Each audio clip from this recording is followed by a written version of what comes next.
আসসালামু আলাইকুম প্রিয় দর্শক, সকলকে স্বাগত জানাচ্ছি ডক্টর টিভির নিয়মিত আয়োজন স্বাস্থ্য সমাধানের আজকের পর্বে। প্রিয় দর্শক, আজ আমরা কথা বলবো মাথায় পানি জমে যাওয়ার কারণ ও প্রতিকার প্রসঙ্গে। অর্থাৎ আমরা দেখি যে অনেকের শরীরের চেয়ে মাথা বড় হয়ে যায়, মাথায় পানি জমে, এই বিষয়টি নিয়ে আজ কথা বলবো। আর এ প্রসঙ্গে কথা বলবার জন্য স্টুডিওতে আমন্ত্রণ জানিয়েছি প্রখ্যাত neurosurgeon doctor Mohammad Saiful Islam, BCS স্বাস্থ্য। চলুন শুরুতেই স্যারের সাথে পরিচিত হয়ে নিই। স্যার, আসসালামু আলাইকুম। ওয়ালাইকুম আসসালাম। কেমন আছেন?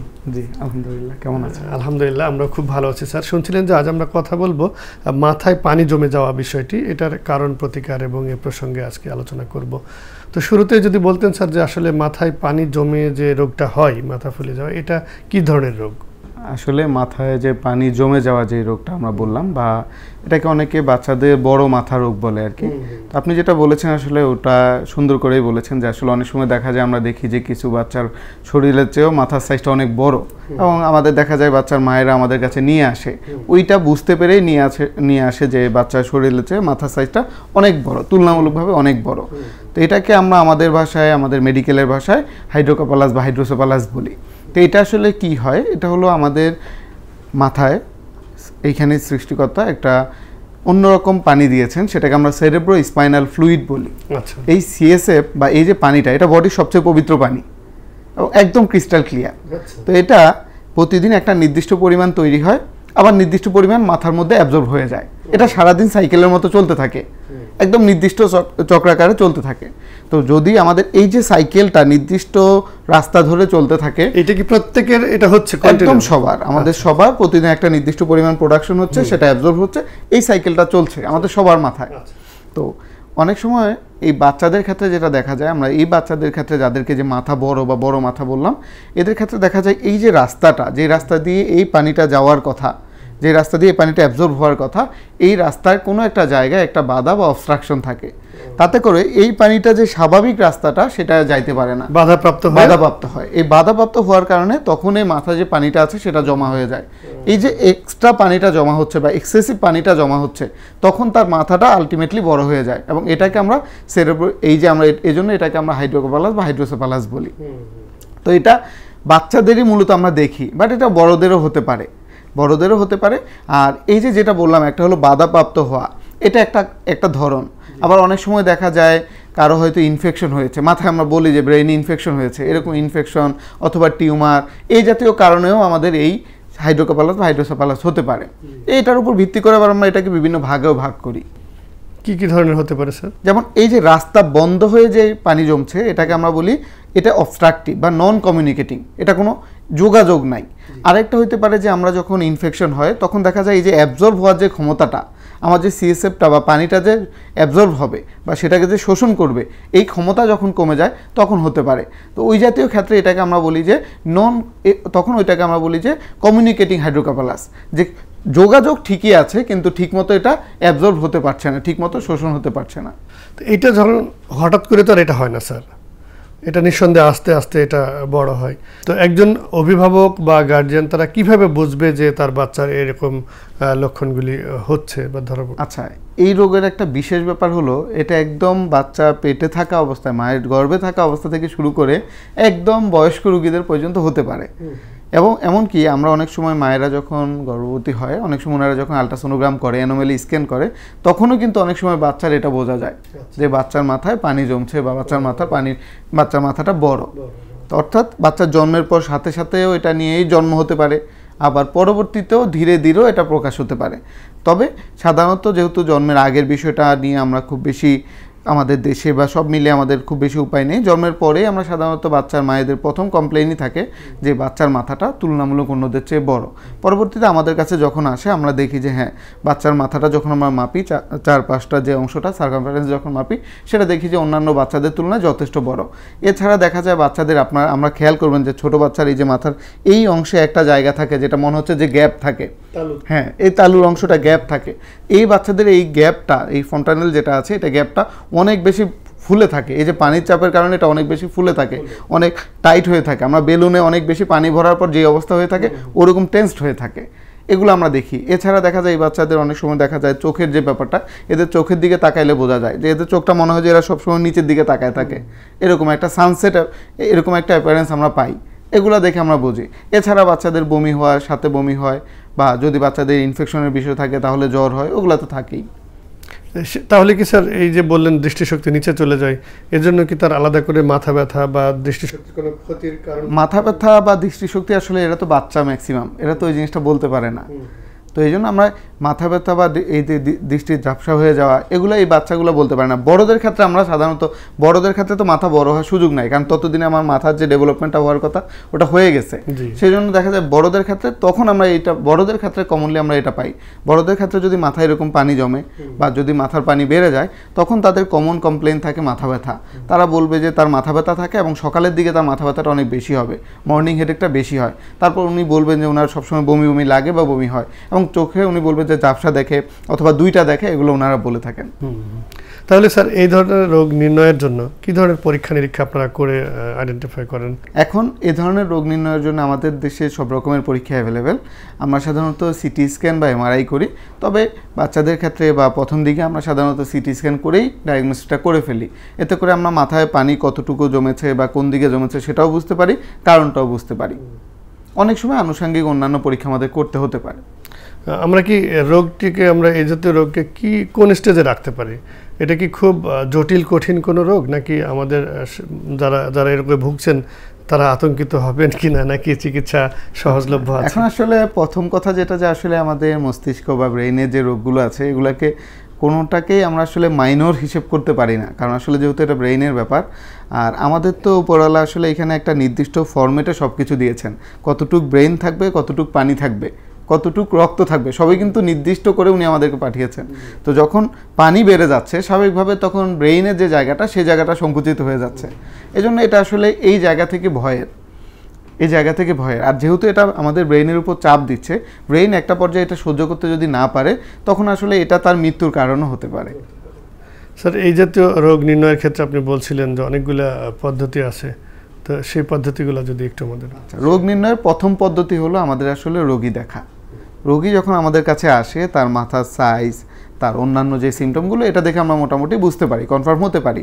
কিন্তু কারণ কি বা এটা নির্দিষ্ট কোন কারণে হচ্ছে, কোন জায়গাটা তার পানিটা বাধাপ্রাপ্ত হচ্ছে, ওটা দেখার জন্য আমরা সাধারণত সিটি স্ক্যান করি। কিছু কিছু ক্ষেত্রে আমরা এমআরআইও করি, তবে আমরা সিটি স্ক্যান করি। আর যদি ব্রেইন টিউমার বা অন্যান্য কারণ হয়, ব্রেইন টিউমার, রক্তক্ষরণ, সেক্ষেত্রে আমরা হয়তো তার সাথে অন্যান্য পরীক্ষা করতে পারি। পরীক্ষা নিরীক্ষা শেষে কি স্যার মানে বাধ্যতামূলক অপারেশন করা লাগে, নাকি ওষুধপত্র খেয়েও এটা চিকিৎসা সম্ভব? এখন এটা যেহেতু পানি আসলে ওনার যে হাইড্রোকাপালাস বা পানি এক্সট্রা জমছে, সাধারণত এটা আমাদের অপারেশনই লাগে। এখানে ওষুধ দিয়ে আমাদের এই পানি কমানো বা এই রোগীর যে সমস্যাটা, আমরা যেই জায়গাটা ওনার বাধাপ্রাপ্ত হচ্ছে বা যেই জায়গাটা ওনার ঠিকভাবে তৈরি হচ্ছে না, অথবা যদি আমি চিন্তা করি যে ব্রেইন টিউমার দিয়ে বাধাপ্রাপ্ত হচ্ছে অথবা রক্তক্ষরণ দিয়ে, তো এটা তো আমাকে ক্লিয়ার করতে হবে যে কোনো রাস্তায়, বা আমি যদি যে কোনো রাস্তা চিন্তা করি, যে কোনো লাইনের কথা চিন্তা করি, যখন এটা বাধাপ্রাপ্ত হবে এটা তো নিজে থেকে সেরে যাবে না, আমাকে এটা ক্লিয়ার করতে হবে, পরিষ্কার করতে হবে। তো এটার স্যার অপারেশনের পরে যে চিকিৎসা হয়ে সে সুস্থ হয়ে উঠতে পারে, এটা কি আবার এই ফিডব্যাক হওয়ার কারণ আছে, এই রোগটি আবার ফিরে আসার, নাকি এটাতেই আশা করা যায় যে স্থায়ী চিকিৎসা হয়ে? আচ্ছা, সাধারণত এখন আমরা যে চিকিৎসা পদ্ধতিগুলো আছে এগুলো স্থায়ী চিকিৎসা। আমরা এখন দুইভাবে এটা চিকিৎসা করে থাকি। একটা হলো আমরা আধুনিক চিকিৎসা, যেটা এন্ডোস্কোপিক থার্ড ভেন্ট্রিকুলোস্টমি বলি বা ইটিবি বলি, এটা আমাদের আধুনিকতম চিকিৎসা। আরেকটা হলো যে আমাদের, এটা আপনারা সবাই শুনে থাকবেন যে অনেক সময় বলে যে মাথা থেকে পানির টিউবটা পেটে দিয়ে দেওয়া, যে মাথায় যে তার এক্সট্রা পানি তৈরি হচ্ছে ওইখান থেকে আমরা মাথা থেকে একটা পানির লাইন তার পেটেতে সংযুক্ত করে দেই, এটাকে বলে ভেন্ট্রিকুলো পেরিটোনিয়াল শান্ট। সেটা কি ইউরিনের সাথে তাহলে? না, ওইটা আমাদের অ্যাবডোমেনের যে স্ট্রাকচারগুলো আছে ওরাই অ্যাবজর্ব করে ফেলে। ওটা আমাদের এই অ্যাবডোমেনের যে আমাদের স্ট্রাকচার বা এটার অ্যাবজর্পশন ক্যাপাসিটি এটা অনেক বেশি, ও নিজে এটা নিয়ে নিতে পারে, শোষণ করে নিতে পারে। এই জন্য এটা হলো ভেন্ট্রিকুলো পেরিটোনিয়াল শান্ট। তো দুইটা আমরা অপারেশন করি। এখন দুইটার ক্ষেত্রেই এটা আসলে আমরা যদি ভালোভাবে অপারেশন হয় তাহলে দেখা যায় যে এটা লাইফ লংই পেশেন্টের ভালো থাকে। কিন্তু যেহেতু এইখানে একটা টিউব দেওয়া হচ্ছে মাথা থেকে পেট পর্যন্ত, এই জায়গা পর্যন্ত একটা লম্বা টিউব দেওয়া হচ্ছে, তাতে অনেক সময় দেখা যায় এই টিউবটা ব্লক হতে পারে, টিউবটা আবার ইনফেকশনের কারণে ব্লক হয়ে যাওয়ার সম্ভাবনা আছে, টিউবটা সরে যাওয়ার সম্ভাবনা থাকে। তখন অনেক সময় রোগীর আবার দেখা যায় ওই একই রকমভাবে সমস্যাগুলো তৈরি হয়। তখন আবার হয়তো আমাদেরকে দেখে সিদ্ধান্ত নিতে হয় যে আসলে কোন জায়গাটাতে সমস্যা হয়েছে, কিভাবে এটা সমাধান করা যায়। এর বাইরে এই চিকিৎসার কোনো পার্শ্ব প্রতিক্রিয়া তো নেই মনে হয়? না, পার্শ্ব প্রতিক্রিয়া বলতে যে কোনো অপারেশন, যেহেতু এগুলো বড় অপারেশন এবং পুরোপুরি অজ্ঞান করে করতে হয়, আমরা যে কোনো অপারেশন, সামান্য একটা যদি কোনো ফোড়াও কাটতে যাই সেখানে আমার কিছু রিস্ক থাকে, আর এটা যেহেতু আমার পুরোপুরি অজ্ঞান করে অপারেশনটা করতে হয় স্বাভাবিকভাবে কিছু রিস্ক আছে। তবে এই রিস্কগুলো সমাধান করার মতো যে পদ্ধতি ব্যবস্থা ওগুলো আমাদের যারা নিউরোসার্জনরা আছেন যারা এই অপারেশনগুলো করেন ওনারা এগুলো জেনে বুঝে ওভাবে পুরোপুরি প্রিকশন নিয়েই করেন। তার মানে পুনরায় যদি এই রোগে আবার সে আক্রান্ত হয়ে যায় তখন কি আবার একই পদ্ধতিতে চিকিৎসা করা হবে নাকি? তখন অনেক সময় দেখা যায় যে হয়তো তার যে টিউবটা আমি দিচ্ছি তার এক পাশে সমস্যা, তখন শুধু অতটুকু আমাদেরকে ঠিক করে দিতে হয়। স্যার বাংলাদেশে এই রোগের চিকিৎসা কি অ্যাভেলেবল নাকি দেশের বাইরে? জি, আমাদের দেশে এই রোগের চিকিৎসা অ্যাভেলেবেল, এবং যেহেতু এটা ম্যাক্সিমাম আমি বলেছি বাচ্চাদের হয়, ইভেন আমাদের দেশে এই রোগের চিকিৎসা করার জন্য কিছু প্রতিষ্ঠানও আছে যারা এই বাচ্চারা যারা যেহেতু এই রোগগুলো বা এই চিকিৎসাতে কিছুটা ব্যয়ের ব্যাপার আছে, ব্যয়বহুল চিকিৎসা বলা যায়, তো সেক্ষেত্রে আমাদের ওই প্রতিষ্ঠানগুলো এই বাচ্চাদের চিকিৎসা বা চিকিৎসা পরবর্তী যেই রিহ্যাবিলিটেশনের যে জায়গাটা ওইখানে হেল্প করে। এছাড়া আমাদের সরকারি এবং বেসরকারি সব জায়গাতেই এই অপারেশনগুলো হচ্ছে, সব জায়গাতেই হচ্ছে মোটামুটি। আমাদের যেইখানে নিউরোসার্জারি সেট আপ আছে ঢাকা মেডিকেল থেকে শুরু করে নিউরোসায়েন্স বলেন বা পিজি হাসপাতাল বলেন সব জায়গাতে সেট আপ আছে, আর প্রাইভেটেও আমরা মোটামুটি বড় একটা অংশই এই অপারেশনগুলো করছি। স্যার এটা তো গেল আমরা যখন বুঝতে পারি যে তার এই মাথায় পানি জমার সমস্যাটা দেখা দিয়েছে, তখন তো আপনারা চিকিৎসার জন্য ব্যবস্থা নেন, কিন্তু তার আগে কি কোনো পূর্ব প্রস্তুতি আছে যে এই ধরনের রোগ থেকে আমরা দূরে থাকতে পারি কিভাবে? না, এই ধরনের রোগ থেকে আসলে প্রতিরোধ একটা গুরুত্বপূর্ণ টার্ম, কিন্তু এই রোগটা প্রতিরোধের খুব বেশি যে উপায় আছে তা না। তবে হ্যাঁ, আমরা অনেক সময় দেখি যে আমাদের মায়েদের যেই বাচ্চাদের এই হাইড্রোকেফালাসটা বা হাইড্রোসেফালাসটা থাকে তাদের অন্যান্য বিভিন্ন রকম কনজেনিটাল অ্যানোমালি থাকে। দেখা যাচ্ছে তাদের হয়তো কারো হার্টে ছিদ্র আছে, কারো হয়তো অন্যান্য কোনো অসুখ আছে, তো সেক্ষেত্রে আমরা এটা অনেক সময় আমরা দেখি যে এটার সাথে কিছু জেনেটিক ব্যাপার স্যাপার থাকে। সেক্ষেত্রে আমরা বলবো যে অন্যান্য যে প্রিকশনগুলো মায়েরা নিয়ে থাকে অন্যান্য জন্মগত রোগের ক্ষেত্রে, যে ওষুধ খাওয়ার ব্যাপারে সচেতনতা, বা যখন কোনো মা প্রেগনেন্ট থাকে বা প্রেগনেন্সি পিরিয়ডে কোনো এক্সরে না করা, রেডিয়েশনে না যাওয়া, কোনোভাবে যাতে ওনার ইনফেকশন না হয় সেদিকে খেয়াল রাখা, এগুলা করলে হয়তো ওই রিলেটেড যে জিনিসগুলো আছে বা জেনেটিক যে কারণগুলো আছে সেগুলো আমরা প্রিভেন্ট করতে পারবো। স্যার আমরা অনুষ্ঠানের শেষ সময়ে আছি, অনেক অনেক সুন্দর সুন্দর পরামর্শ দিয়েছেন, সেগুলি হয়তো আমরা মেনে চললে এই রোগ থেকে নিরাপদ থাকতে পারবো। তারপরেও যারা এই রোগে আক্রান্ত আছেন, চিকিৎসা নিচ্ছেন, তাদের উদ্দেশ্যে আপনার যদি সংক্ষেপে কোনো পরামর্শ থাকে স্যার দর্শকদের একটু বলতে। পরামর্শ যেটা আসলে এটা যেহেতু বাচ্চাদের অসুখ এবং বাচ্চাদের মায়েরা খুব দ্রুত এটা বুঝতে পারেন, আমার প্রথম পরামর্শ থাকবে যে এটাকে অভিশাপ হিসেবে না নেওয়া। আমরা যেটা দেখি যে আমাদের দেশে বাচ্চাদের এরকম বড় মাথা হলে বাচ্চাদের অনেকে আশেপাশে আছে এটাকে একদম অভিশাপ হিসেবে নেয়, তো এরকম আসলে এরকম কুসংস্কারের কোনো সুযোগ নেই। এটা একটা রোগ এবং এটার চিকিৎসা আছে, চিকিৎসা এটা ভালো হয়। এজন্য আমি আমাদের যারা যে দর্শকরা আমাকে এখন শুনতে পাচ্ছেন আমি তাদেরকে রিকোয়েস্ট করব যে কোনো বাচ্চাই অভিশাপ হয়ে দুনিয়াতে আসে না। সুতরাং এটাকে অবশ্যই আপনার যদি কখনো এরকম কোনো বাচ্চা আপনার মনে হয় তাকে তখনই হাসপাতালে নিয়ে আসবেন। আমাদের পরামর্শ মতো আমরা রোগী দেখে যেই পরামর্শটা দিব সেটা ফলো করবেন, ইনশাআল্লাহ ও ভালো থাকবে।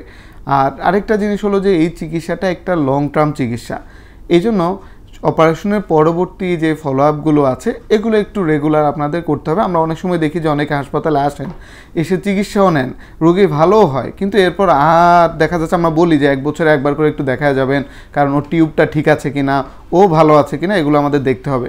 তো এই ফলো আপটা একটু ঠিকভাবে করবেন। অসংখ্য ধন্যবাদ স্যার, খুব সুন্দর করে বুঝিয়ে বলেছেন। প্রিয় দর্শক, আসলে ফলো আপে থাকাটা খুবই জরুরি, কারণ রোগের চিকিৎসা সম্পন্ন হওয়ার পর ডাক্তারদের কাছে যত বেশি ফলো আপে থাকা যাবে তত আমরা নিরাপদ থাকবো ইনশাল্লাহ। স্যার আরও একবার আপনাকে ধন্যবাদ জানাচ্ছি এবং আগামীতে আমাদের স্টুডিওতে আবারও পাবো সেই প্রত্যাশাও রাখছি। জি, ধন্যবাদ আপনাকে, ধন্যবাদ ডক্টর টিভিকে, ধন্যবাদ আমাদের যে দর্শকরা যারা আমাদের শুনছেন দেখছেন সবাইকে। দর্শক, এই ছিল আমাদের আজকের আয়োজন। আপনারা নিঃসন্দেহে শুনছিলেন যে মাথায় পানি জমে যাওয়া এর কারণ ও প্রতিকার নিয়ে কথা বলছিলেন প্রখ্যাত neurosurgeon doctor Mohammad Saiful Islam. Sir যে পরামর্শগুলি দিলেন সেগুলো যদি আমরা মেনে চলি এবং তার চিকিৎসা গাইড যদি আমরা আমাদের বাস্তব জীবনে অ্যাপ্লাই করি তাহলে নিঃসন্দেহে এই জাতীয় রোগ থেকে আমরা মুক্ত থাকতে পারবো। সবার সুস্বাস্থ্য এবং সুন্দর জীবন কামনা করে আজকের স্বাস্থ্য সমাধানের পর্ব শেষ করছি।